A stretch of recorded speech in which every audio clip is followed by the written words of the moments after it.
First Samuel chapter 4, we meet the Philistines. Dun, dun, dun. Philistines, not native to Canaan. They're not Canaanites.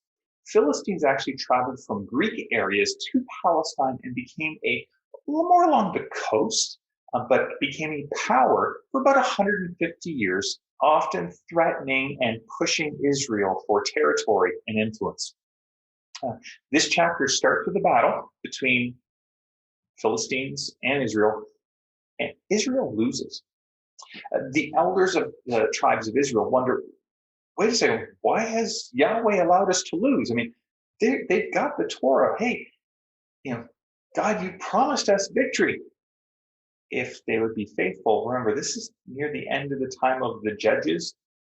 Not so much faithfulness going on. But these elders, they don't go to God. They don't go to Samuel.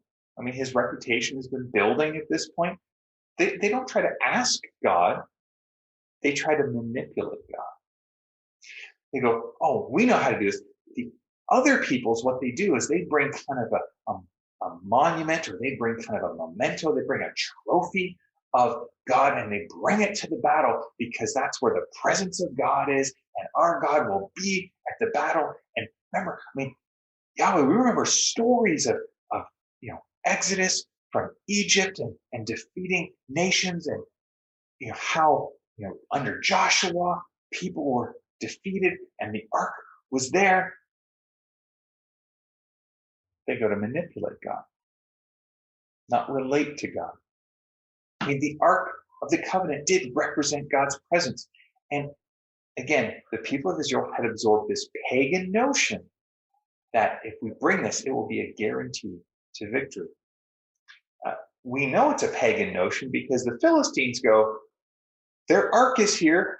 That God has done all these amazing things and won all these battles. Okay, guys, we're going to have to fight like crazy if we're going to have any chance. The Philistines knew that Yahweh was responsible for the Israelites' exodus. But they respond with courage, so they wouldn't become slaves. Desperation, perhaps, and an even greater defeat of Israel happens in the second battle. The ark is captured. Eli's sons are killed. And when Eli hears the news, he falls off his seat, same word as throne, and dies. And here we have this phrase, Eli led Israel for 40 years. And that ties to the language of the book of Judges, right? When different judges were, and they, whether it was Deborah or Samson or Ehud, whomever, they led Israel so many years. It's this phrase that's kind of tying off, in a sense, this era of judges. Again, it's this seed where we're shifting towards kings being the leaders. Eli's daughter-in-law was pregnant, and when hears the news of her son and family members in the ark, all this bad news, she goes into labor and dies from childbirth. But child is delivered while she is still living, and she names the child Ichabod, which means where is the glory? It's kind of where's the weight of God? It's been leaving. It's leaving us as a people. Now again, there's some hyperlinks here. Rachel in Genesis, she dies, giving birth to Benjamin. She names Benjamin, actually was named Ben-Oni, son of my sorrow. Jacob, the son that is the wife that he loved. Again, favoritism there. Not a good thing. Polygamy, not a good idea. Jacob names Ben-Oni, says, no, this is Benjamin, kind of son of the right, and just giving that place of honor. And here we have a Benjamite bringing bad news, and a Benjamite is going to become king. We'll see Saul. And so there's just these links that are kind of going on. Reflection for today: trying to manipulate God doesn't work. Never does. It doesn't stop us from trying it, though.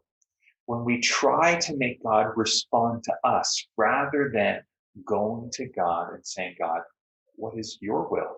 God, what is your desire? Whether it's reading the scriptures and learning what he's already told us and how to love him and love others, or whether it's we have a decision make and we can try to force God's hand, try to make God do things according to our desires.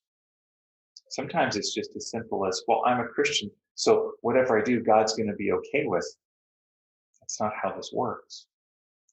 So whenever we trust religion, a system, rather than trusting in God, we're trying to manipulate.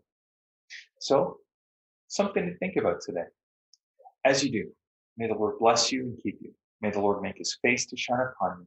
May the Lord be gracious to you. And today would you know his peace. God bless.